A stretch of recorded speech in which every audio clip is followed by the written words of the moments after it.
Mais avant toute chose, on s'envole pour le Japon retrouver David parce qu'il y a toujours quelque chose à faire ou à voir à Tokyo et ses alentours. Il vous accompagne afin de vous faire découvrir tout ça en quelques minutes. Et après cette visite touristique, on revient par chez nous pour découvrir les dernières actus et tendances. C'est parti pour les news.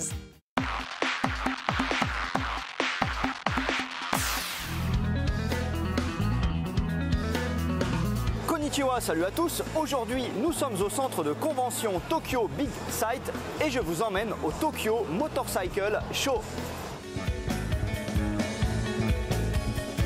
Voici un stand bien délirant. Si vous connaissez un peu les super-héros japonais style Kamen Rider, vous savez qu'ils sont souvent à moto. C'est donc normal qu'on les retrouve ici.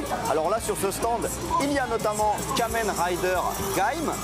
À côté, Kamen Rider Drive, qui a carrément un pneu enroulé autour de son costume.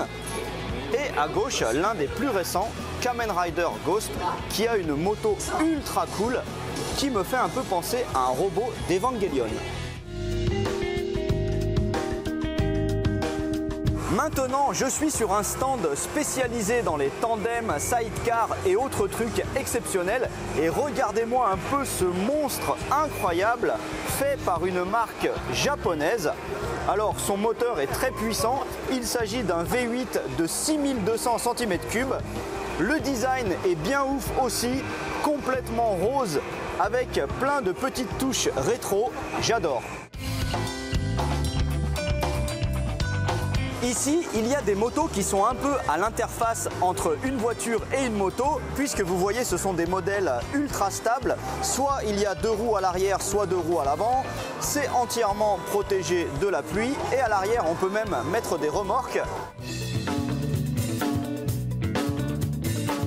Là, je suis sur le stand d'une marque de casque coréenne et ils font des modèles géniaux en collaboration avec des comics ou des films. Donc, on a le droit à des modèles du genre Iron Man, Spider-Man, Captain America. Et à côté, il y a une très belle collection Star Wars avec là notamment le modèle Boba Fett. Et mon préféré, c'est de très loin le modèle casque de pilote de X-Wing dans Star Wars pour se prendre pour Luke Skywalker en pilotant sa moto. Ici, il y a la zone un peu otaku, on va dire. Derrière moi, on peut essayer des jeux vidéo de moto, motocross ou moto Grand Prix. Là, à côté, il y a un stand génial avec une moto de course en taille réelle et 3 grands écrans devant pour des sensations de conduite ultra immersives.